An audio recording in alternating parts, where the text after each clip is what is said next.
22 मार्च से 1 वीक के लिए इंडिया में कोई भी इंटरनेशनल फ्लाइट नहीं लैंड करेगी। क्या? तुझे कैसे पता? हेलो ऐप से। देख, ये है हेलो ऐप। जैसे ही आप हेलो ऐप डाउनलोड करते हो, उस पर सर्च बार में हेलो ट्रेंड्स मिलेंगे, जिसमें सभी ट्रेंडिंग न्यूज, वीडियोस, आर्टिकल्स मिलेंगे। उससे आप डे टू डे इन्फॉर्मेशन से अपडेट रह सकते हो। ये तो बहुत अच्छा ऐप है। मैं अभी डाउनलोड करके खुद को अपडेट करती हूँ। पिज्जा वाली बहू। रीना एक कस्बे की थी, जिसकी शादी शहर के अच्छे घर में रोहित से हो जाती है। दोनों बाहर खूब घूमने फिरने जाते रहते हैं। एक दिन रोहित रीना को शहरी खाना खिलाने नए रेस्टोरेंट में लेकर जाता है। बताओ रीना, क्या खाओगी? मुझे तो कुछ भी नहीं पता जी, यहाँ के बारे में आप ही बताओ ना।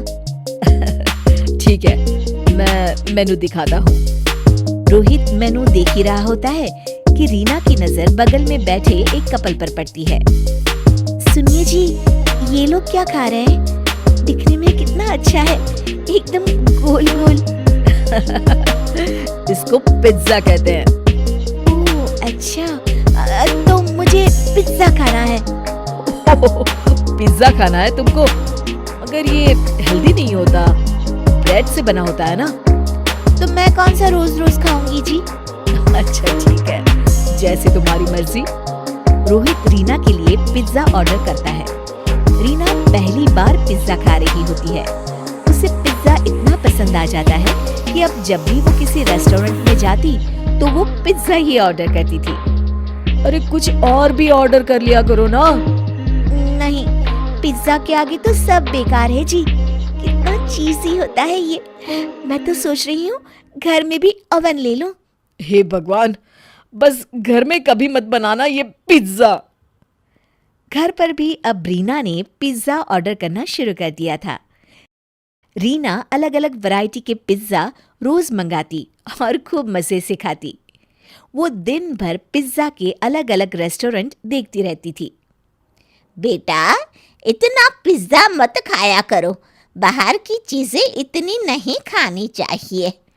माँ जी, आप भी खा के देखिए ना, कितना स्वादिष्ट है ये। अरे मैंने खाया हुआ है, मेरा पेट खराब हो जाता है इससे।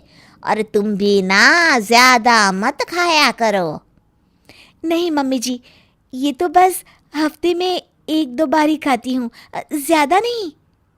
देखते ही देखते रीना का वजन भी बढ़ने लगता है। अब वो गोलू मोलू दिखने लगती है, पर उसे इस बात की परवाह भी नहीं थी। रीना, ये क्या हो गया है तुमको? देखो तो तुम्हारा वजन कितना बढ़ गया है। अरे वो तो ऐसे ही जी, थोड़े दिन घूमूंगी फिरूंगी तो ठीक हो जाएगा। ऐसे ही नहीं बढ़ता है वजन, बल्कि ये जो तुम दिन रात पिज्जा खाती रहती हो ना, उसके कारण अचानक तुम्हारा वजन इतना बढ़ रहा है। आप तो बस मुझे टोकते रहिए जी, मैं आपको बहुत जल्द एकदम दुबली बनकर दिखाऊंगी। हाँ। एक दिन रीना अपने पति और सास के साथ किसी के घर खाने पे गई थी और वहां से लौट ही रहे होते हैं कि तभी आज तो कुछ ज्यादा ही खा लिया, खाना भी बहुत अच्छा बना था। हाँ जी मम्मी जी, बहुत अच्छा था। काश पास्ता की बजाय पिज्जा रख लेते खाने में, तो मजा आ गया होता। तुम सुधरोगी नहीं रीना, इतने अच्छे खाने में भी तुमने सिर्फ इसलिए कमी निकाल दी क्योंकि उन्होंने पिज्जा नहीं रखा। तो क्या गलत कहा मैंने जी? नहीं नहीं, तुमने तो कुछ गलत नहीं कहा, मैं ही गलत हूं। चलो, यहाँ मुझे थोड़ा काम है, मैं तुम दोनों को यहीं उतार देता हूँ। और सुनो, मैं थोड़ा लेट आऊँगा। बेटा, मुझे भी पड़ोस में संध्या जी के पास उतार देना ना। अब ठीक है मम्मी जी। रीना घर पहुंच जाती है और कपड़े बदल ही रही होती है कि कुछ देर बाद दरवाजे पर घंटी बजती है। रीना दरवाजा खोलती है। मैम, आपका पिज्ज़ा। पिज्ज़ा? मगर रीना जैसे ही पिज्ज़ा देखती है उसके मुंह में पानी आ जाता है, लेकिन उसका पेट तो भरा हुआ है। नहीं नहीं, हमने ऑर्डर नहीं किया जी। ओ सॉरी मैम, गलत एड्रेस। रीना खुद को रोक नहीं पाती और जैसे ही डिलीवरी बॉय जा रहा होता है उसको पीछे से रोक देती है। रुको भैया। Yes madam. वो हमारा ही पिज्ज़ा है।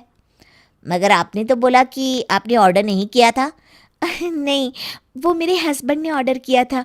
मुझे अभी याद आया। कितने पैसे हुए? और रीना उससे पिज़्ज़ा ले लेती है और उसके बाद पेट भरा होने के बावजूद भी पिज़्ज़ा खाने लगती है। रोहित और रीना की सास घर पर आ जाते हैं। दोनों देखते हैं कि आधा पिज़्ज़ा टेबल पर रखा है और रीना पेट पकड़कर सोफे पर लेटी हुई है। अरे रीना, क्या हुआ तुमको? इस तरह से लेटी हुई क्यों हो? और ये पिज्जा? कुछ नहीं जी, बस पेट में बहुत दर्द हो रहा है जी। दर्द तो होगा ही, इतना खाने के बाद फिर इसने पिज्जा भी खा लिया। तुम सुधरोगी नहीं रीना। रुको, मैं डॉक्टर को बुलाता हूँ। तुम घबराना मत, हाँ? डॉक्टर रीना को दवाई देते हैं। देखो रीना, मैंने तुम्हारे लिए दवाई लिख दी है। अगले 3 दिन सिर्फ खिचड़ी और दलिया खाना। बाहर का खाना ज़्यादा नहीं खाना चाहिए, ये तुम्हारी सेहत के लिए हानिकारक होता है। जी डॉक्टर जी, मैं समझ गई। मैं आगे से ध्यान रखूंगी। और ये पिज्ज़ा तो बिल्कुल भी नहीं। ब्रेड सेहत के लिए बहुत हानिकारक होती है। जी नहीं खाऊंगी डॉक्टर साहब। डॉक्टर जा रहे होते हैं कि रीना उनको रोकती है। डॉक्टर साहब, एक बात पूछनी थी। वो वज़न कम करने के लिए कोई टिप्स मिलेंगे क्या? रोहित और रीना की सास एक दूसरे को देखकर मुस्कुराने लगते हैं। जी बिल्कुल मिलेंगे। और सब हंसने लगते हैं।